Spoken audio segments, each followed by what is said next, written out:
No running game. First half. I don't know if you guys heard me at all. Jordan Davis game. If you go back and say who gets the game ball, Jordan Davis gets the game ball. 2 blocked field goals. I think I was muted that whole time, so I'm kind of going back over what I just said. The 2 Jordan Davis blocked field goals, one with Jalen Carter and Davis, the other one Jordan Davis, and then he picks it up, runs it for a touchdown. 3.5 to spread. Eagles cover. Just an awesome ending. A game you have to win that game with home field advantage and playoffs. That's a good Rams team, as we saw. You might face them somewhere down the line, and you definitely want that game being in Philadelphia, making them have to come back here again, and that win really sets up the opportunity to get, home field advantage. No running game at all. Couldn't get it, the running game. Fred Johnson, by the way, Matt Pryor went into that game. It was horrible. And Fred Johnson stabilized that game on offense. So I'll give him a game ball on the offensive side of the ball. A.J. Brown, obviously a monster second half as they really got him involved in the second half of the game. That was a huge, huge factor, was getting the passing game going, something they could not do in the first half or didn't even try to do in the first half. Jalen Hurts played well in the second half. But obviously A.J. with a couple catches. And then, as I talked about on Friday, just let him catch the ball and get out in space. Nobody wants to tackle that dude one-on-one, and he's just stiff-arming through guys. Zach Bond in the first half, he was all over the place. The defense in the second half got some key stops in the game that really ended up changing the dynamics of that game. All those stops they get that forced the Rams not to be able to get any points on the board in the second half really changes the complexion of stuff. Because really, if you think about it, if the Rams just get something, they got nothing in the fourth quarter. I think they scored a touchdown in the third, but other than that, they had nothing. They could not score in the second half of that game. So the Eagles defense really does a good job. Big ending to the game too on a 4th down touchdown. Remember that game? And I said it would have been so apropos if they would have won the game with a tush push. It was setting up to have to come down to a tush push to win that game. But it was a 4th down and a touchdown throw to Devontae Smith to take the lead. And then, of course, there's too much time left, and kickers have been kicking from all over the place this year. It was just a wild game. It was just a wild, crazy game. And the first half, dead. We were all watching the game at my house saying, this game stinks. No entertaining. You wait all week for this, and this is what you get. Like a terrible game. And then the second half just absolutely opens up and unloads. What a great fun. The Eagles end up scoring, 26 points in the second half of that game to come back and win. You look at Jalen Hurts, 21 of 32, 226, modest, but the 3 touchdowns. No interceptions. And that's the big story, is that the fact that he doesn't throw interceptions, it doesn't turn the ball over, something that plagued him early in last season. They've kind of cut that all out. Barkley's the only guy who had a carry, did not carry. Late in that drive, later on in the game, he had a couple key runs. So running game's got to get going. Teams are obviously defending them a little differently there. A.J. Brown with the 6 catches. Devontae Smith, 8 catches and some key catches too. Dallas Goedert had the 1 catch, but it was a key catch as well, the touchdown early in the game. Mechie on kick returns, that was a problem all day there. We got to figure out what's happening. Can they get Shipley and Tank Bigsby together back there? That might add some stuff.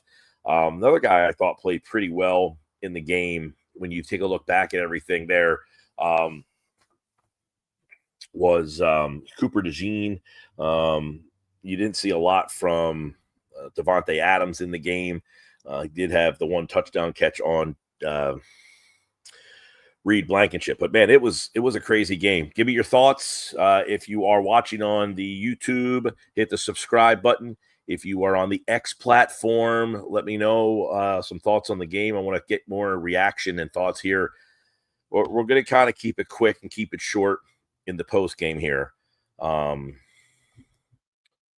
But the post game reaction of that is ugly game, much needed win, stuff to build on. Get the 3-0, get the win against a playoff quality team, and get that tiebreaker over the Rams. That was kind of the storyline on the radio all week long was get the tiebreaker, got to get this win for tie-breaking purposes. So get that win over the Rams, no matter how you found a way to do it. Scratch, claw, get it done. And they do get that done. Early in that game, couldn't get anything going. Offensively, just absolutely stifled all day long. The fourth down, they went for it early at that one point. It was a 4th and 5 or 6 from, about midfield. They end up going for it. They had to stop on the Rams, went for it on 4th down, and they didn't get it on a 4th down and 1. And the Eagles defense right around midfield came up big and got a stop. And I hated the play calling out of that. I just want to be aggressive out of the stop there. And the Eagles just couldn't get anything going. And they end up, so it was a game where those decisions were kind of like coming into play here. You're starting to think about all that stuff. And they come out with a win. So I definitely think there's going to be so much to talk about. Obviously, tomorrow we'll have 4 hours on the radio to talk about it. But want to get a quick reaction in here and kind of get your thoughts on everything in that game as we see, 2, 3, actually. Well, the Eagles had 2 today. The Green Bay loss to Cleveland, blocked field goal in that game contributed to it. And then the Jets blocked a field goal and ran it back for a touchdown with almost the same score and almost the same time against Tampa Bay. Now, Tampa Bay came back to win that game, and the Eagles obviously play Tampa next week. And you'll have 2 3-0 teams. Now you're going to be looking at going on the road to Tampa, a place you have really struggled at. But it's a big game because Tampa now 3-0 is in play for when we talk about number 1 seed, home field advantage, all of that stuff. You have to be thinking about that stuff all the time. When you play NFC teams that are playoff worthy and playoff teams, you want those games to be in your building. Especially if you have to play Tampa, where you have really struggled. That turns this game into a massive game. And think about this. Tampa in that NFC South, the freaking Falcons got beat 30-0 today by Carolina. The last I looked, let me update you guys on that. The Saints are down 28-3. I mean, that division is going to be over. I mean, by Halloween, maybe. The only team in that division right now that looks like they're given a challenge could be Carolina, who won 30-0 over Atlanta today. So keep that in mind. It's a big game for home field advantage, playoff positioning, all that stuff. This Rams game, the Bucs game next week. These are 2 back-to-back games, and the Rams game being on the road, the Bucs game being on the road next week. That's a big, big difference in the game. What else we got? If you want to, if you are, let's see, we will throw this back to the top, get people involved on the chat. If you're watching on YouTube, I see you, Mickey. What's going on, Mickey? What's up, Mickey? Always like to hear from you, Mickey. If you're watching on the YouTube channel, hit the subscribe button. If you're on the X platform, you can either go to YouTube so you can comment on the YouTube channel. It's so much easier to watch on YouTube. It's amazing how many more people watch on X. I'm like amazed by that. But I like people watching on YouTube just so you guys can chat and be a part of the show a little bit more. But hey, to each their own wherever you want to watch it. I do appreciate everybody who is climbing in here. We do have a pretty nice audience growing here for the little post game. Yeah, look, I think the Eagles running game has been stifled. They're saying, look, Saquon Barkley's not going to beat us, so you're going to have to figure out something else. And the Eagles kind of in the first half of that game are like, no, we want to do this. We want to run the ball, and they just can't get it done. There's not much creativity in the pass game. And then the second half, they opened it up. I haven't watched any of the post-game stuff. I was watching Dallas and Chicago afterward in the Phillies stuff out here. Phillies are actually down. It was 1-0 last I saw. What's the score of that game now? Let's see. Phillies are down 6-0. Okay, good. Ranger Suarez pitching today, down 6-0 in Arizona. Philly season's kind of weird right now. They're not going to catch Milwaukee. They're kind of ahead of the Dodgers here. Mets lost today, though. Throw that out there. The Eagles' offensive line not having Lane Johnson for them to come back, that's another storyline in the game. My buddy just texted me, and I kind of agree. We were talking about it. Matt Pryor was a turnstile. He was terrible in the game. And if Matt Pryor came into the game and they had to take him out.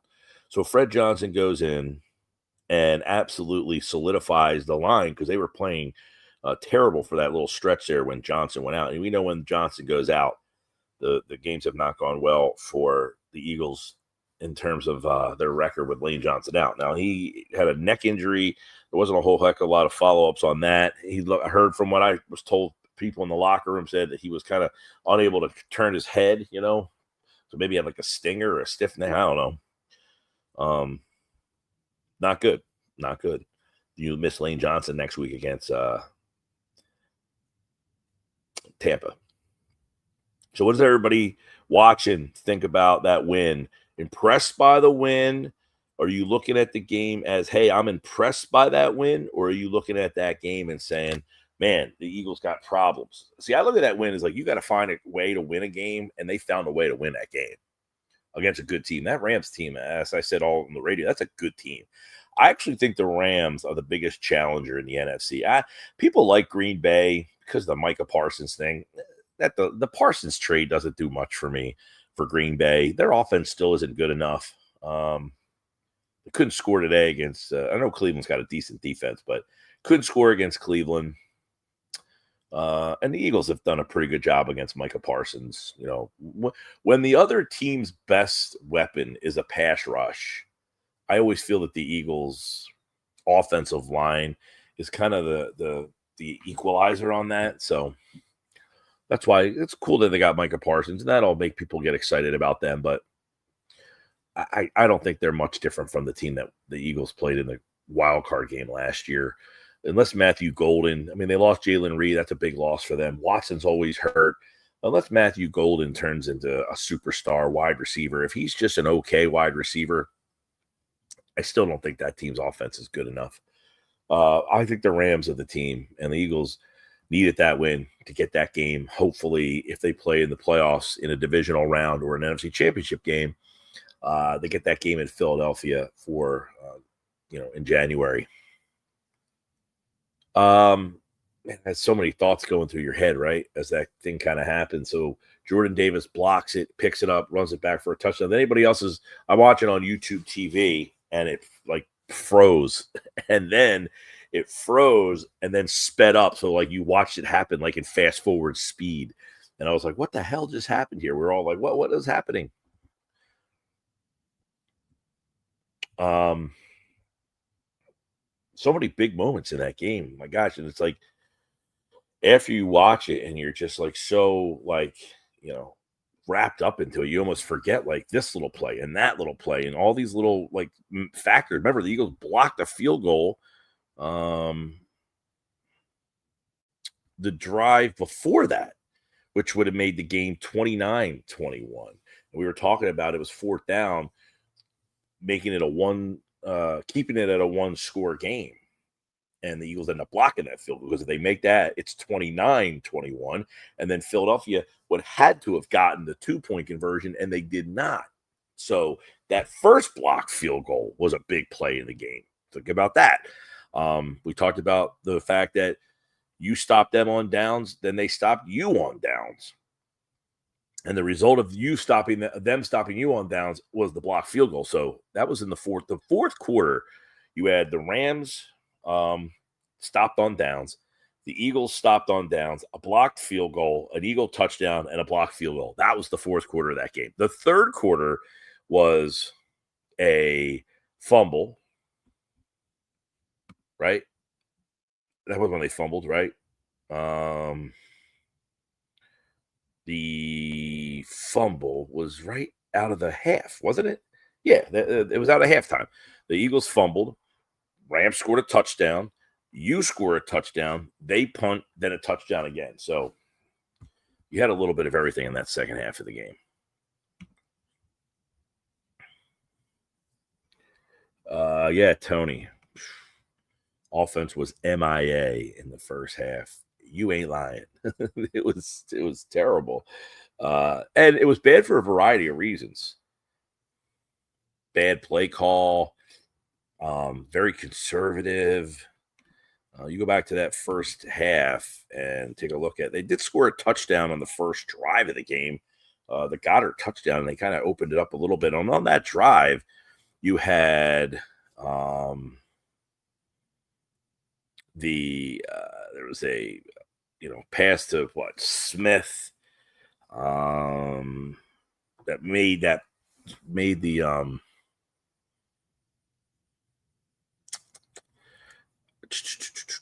the path to Smith kind of kept that thing going, and then he ended up hitting Goddard for the touchdown there. All right, we got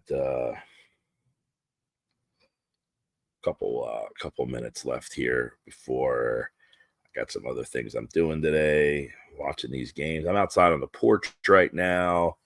I'm gonna have the Phils watching the Dallas game and the Phils game. It's 6-0 in that Phils game for those of you watching here. And in the football, let's see. Seattle's up 28-3. Arizona leads San Francisco 3-0. Chicago's up 14-0 on Dallas. So there we go. What else we got going on? Anything else from people out there? We'll spend a couple more minutes.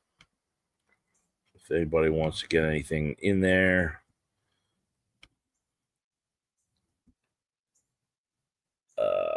Yeah, Tony, you are right. He says we definitely need to get the passing game going. And I think they did, Tony. I think they got the passing game going a little bit. It kind of showed it's one of those things where, if it's like last year when Jalen Hurts said, is that what y'all wanted to see? I mean, it's in there. And they have the personnel to do it. I don't think it's a Hurts thing. I think it's more of the play caller. I think this is more, that first half is more of the play caller just needs to have a little bit more confidence in the personnel that he has. He's got the best passing personnel maybe in football. You got Devontae Smith and A.J. Brown and Dallas Goedert. I am dialing those guys up. I know it's hard because you got Saquon Barkley too. So I say that so it makes you're almost belittling having Barkley. Or what are you using Barkley for? You got all these guys. You want to try to. It is a tough balance. I do get that, and he's a first-time play caller, so give him the benefit of the doubt for a little bit here. All right. Looks like Najee Harris got hurt. Not good. Lane Johnson said he had a stinger. He expects to play next week. Okay, that's good news.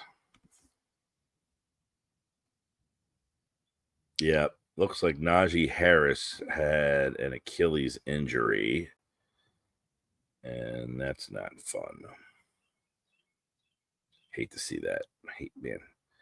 Achilles sucks.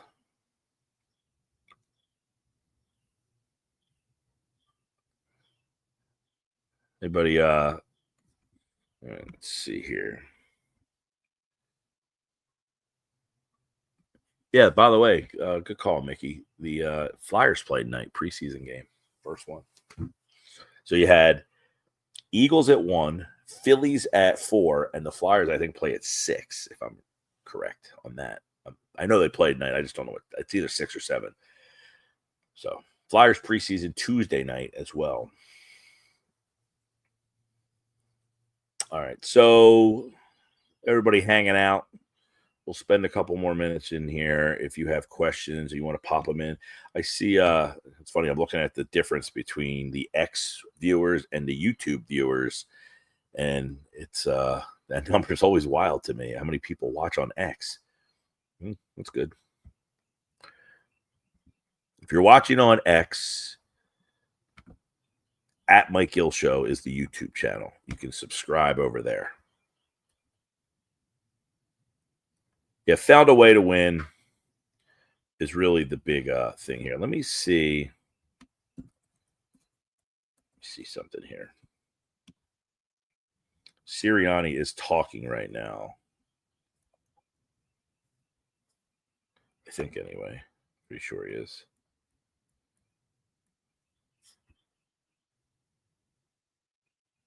He might have just finished up, Sirianni.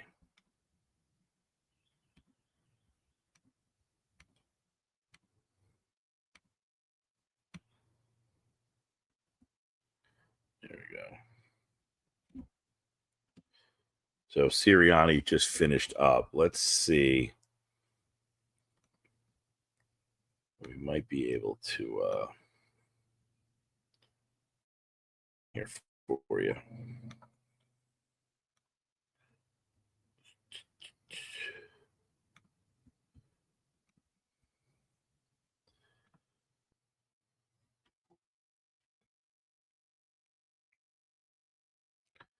All right. So when Sirianni gets to the there he is.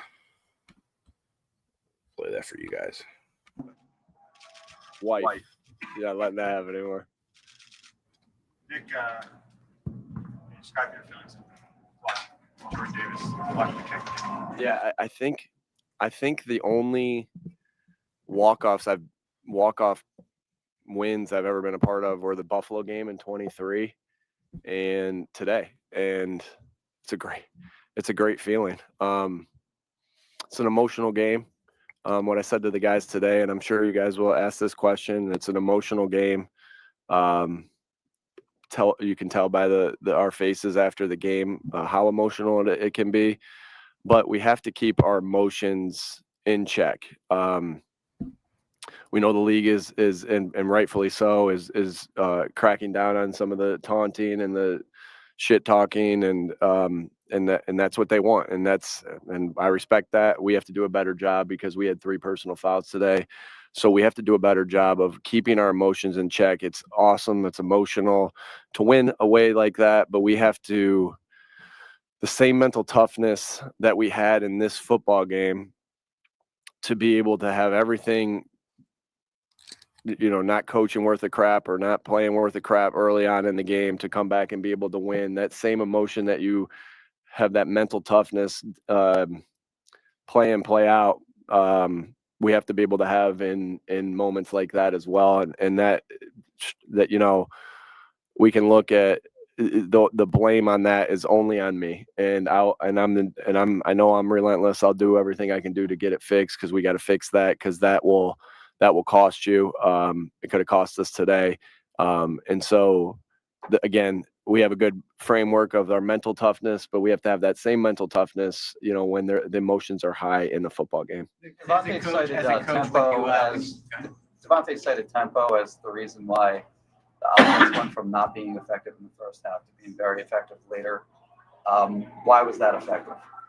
Tempo is something that is a weapon for us. Sometimes with tempo, it's hard to go tempo when field position wasn't great today, and again, when it looks like that on the field, the look to nobody other than me. I'm going to stop that for a second. He talked about field position. The kicking situation, the kickoffs was a disaster all day long with Mechie. He just couldn't field the damn kick. That was a problem. Yeah. I talked about that a little earlier, but maybe getting Will Shipley back, and then you have Shipley and Bigsby back there might make them a little bit better. We didn't do a great job. I could have done a better job of adjusting faster on our kickoff return.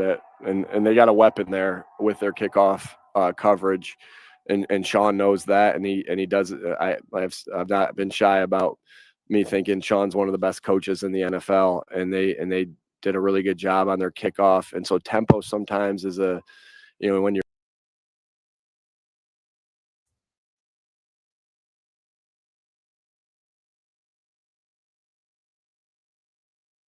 we've operated well out of tempo in the past. We've been pretty good on our 2-minute drives, which is obviously out of tempo, and that's something that's a tool there for you every game, but especially when you're struggling. I thought Kevin did a good job of getting to that, and we did a good job as an offense getting to that and calling it from there.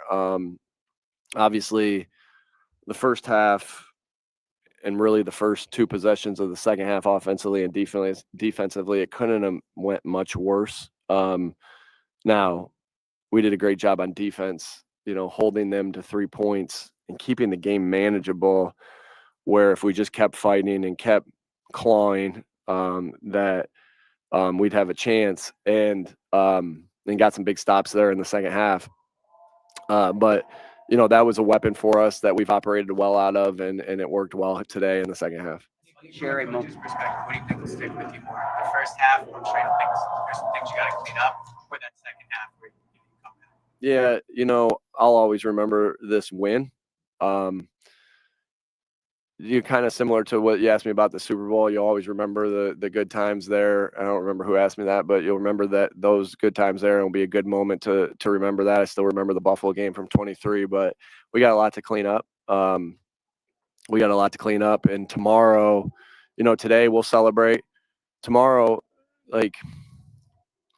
will be a normal Monday, right? It will be a normal Monday, and we'll get in there. We'll tell the truth to each other. And all in attempts to get better, because we have to get better. We know that, and there's a process to it. And so both, those downtime, hard times, when you're in hard times, tend to teach you even more than when you're in successful times. And so it was sure as heck hard. Dusty roads. Nick Sirianni going all dusty roads on us. Hard times. I'm sorry. Had to make a reference. In the first half, they came out ready to play. I know we came out ready to play. It just didn't, it didn't work what we were doing. And, but I'm so proud of the guys, that the fight that they have. We're on the ground, and you can get counted out in those moments, like in boxing, but if you get up and keep fighting and keep swinging, in this game, you always got a chance. And I urge them in the locker room just to remember that, because you're going to go through hard times in life. You're going to go through hard times in football, and I just urge them to remember that when we're in another hard time. I urge them to remember that when they're in a hard time in their life, that you just keep getting up. And we got relentless guys in there, and we have relentless players. We have relentless coaches that just kept getting up. And when I think a lot of teams would have stayed down, and part of that is the success that we have. Big part of that is the guys that Howie brings in here, and the culture that we have. That we talk an awful lot about mental toughness and relentless effort, and there's something dangerous about a team that just doesn't stop coming after you, regardless of the circumstances. So, we got the win today on that, but I was proud of the guys that they just kept fighting. I'd have been proud of them if, they made that last field goal as well, that they just kept fighting. Obviously, this is a better feeling, but we got a lot to clean up. Share a moment with AJ in there, what was behind that, and then what changed for him in the second half? Yeah, I think one thing is that you don't have to live your life, and as a team, as a football team, the way people think you should respond. I watched AJ Brown handle all your questions as a great teammate and with grace. Obviously, he wants the football. Obviously, he needs to get the football. Obviously, to do the things that we want to do, he's got to have the season that he's had the last couple of years, the last 3 years when he's been second team All-Pro and went over 1,000 yards every time. That's the nature of the position. My nephew, I'm not going to get into that, but he had 2 touchdowns his first game catching, and then he hasn't had many catches since. And it's like, of course every receiver wants the football. Of course every receiver wants to get the football. I mean, and so it's just a great example of, like, everybody wants immediate results, and we want immediate results, but there's a process to it. Like, we don't have to live to what anybody else thinks except for what our standard is. And I always respect your guys' questions, but, obviously he got asked a lot of questions this week where I've seen a lot of guys go a different way in that, and he handled every one of them that I saw with just so much grace, with so much maturity, and I know what someone's gonna say. Like, well, did he? And I'm like, yeah, he did. He said the right thing. Well, I know he wants the football, but he said the right things the entire week, and that's big for a team.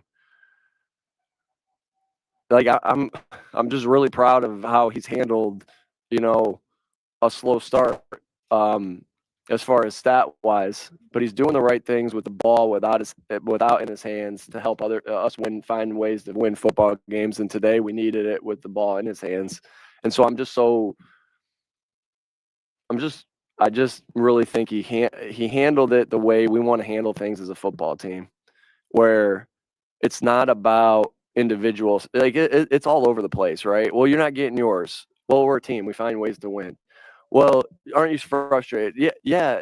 Obviously he wants the ball, but going back to work every single day, knowing that it's going to happen, right? And that's what a great example to kids all over the place, and as our football team, that just keep doing the things, keep going through the process, and good things will happen. And obviously that's not the case for everyone. We have really good players, we have really good coaches, and our job is, again, a ton to clean up. But I just think that was a great example of, you don't have to conform to what anyone else thinks, what anyone else asks or questions.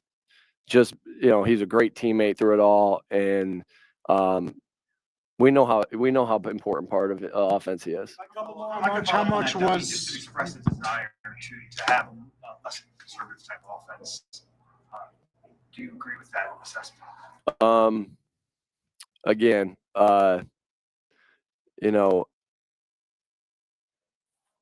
I think we did what we needed to do to win the game. We learned a little bit about ourselves today and what we needed to be able to do. Every game and every game plan finds, different things that you have to do. Most important thing is you do everything you can do to win each and every football game and get better. That's not, and when I say that, I don't want it to be like it's everyone get better. It's our coaches, it's our players, it's everybody. I didn't do a good enough job today. We found a way to win, but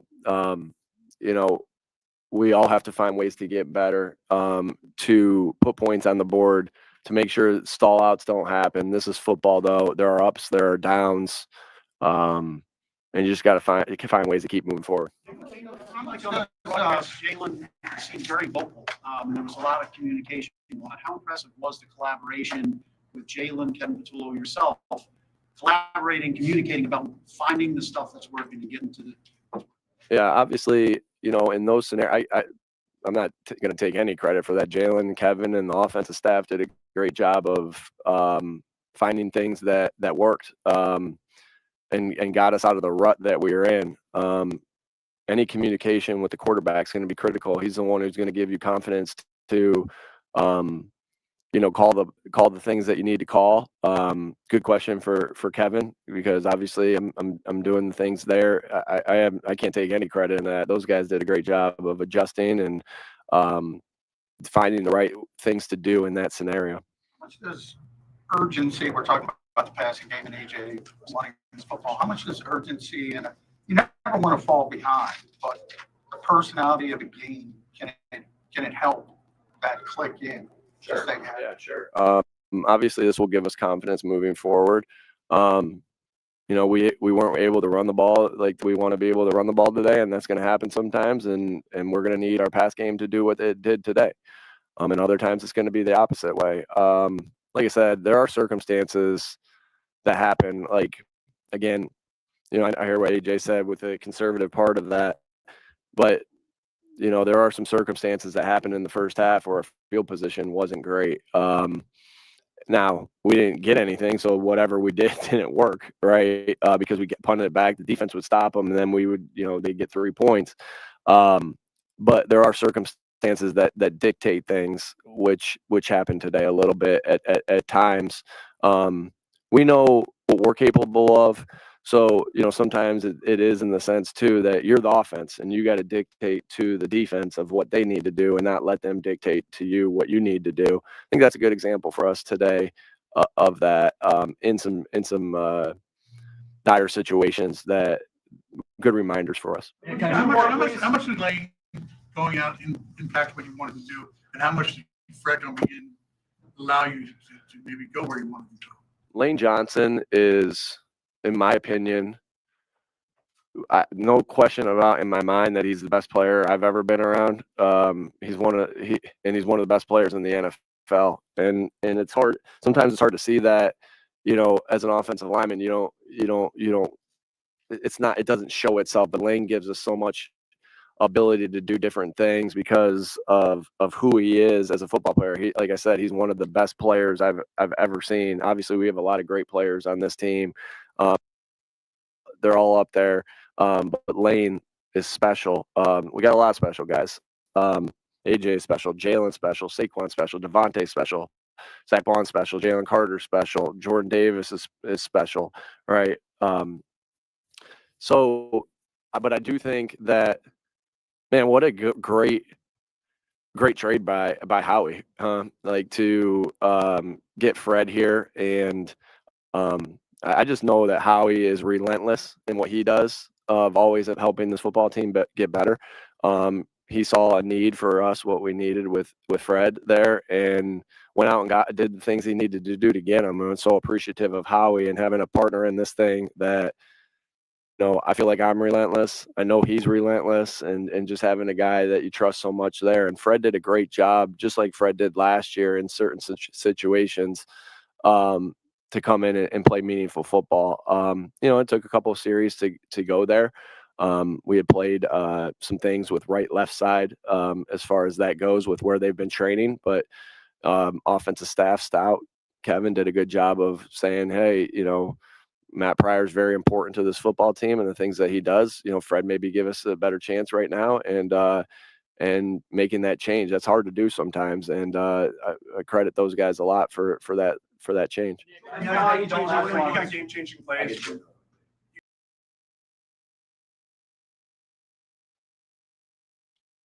All right, there's Nick Sirianni. He did say he'll take 2 more, but yeah, I think a lot of the big stuff there late in the conversation obviously has to do with AJ Brown coming up big there late, and saying how he handled all the questions all week long, that kind of stuff. So we'll talk a lot more about it tomorrow. Appreciate everybody jumping in.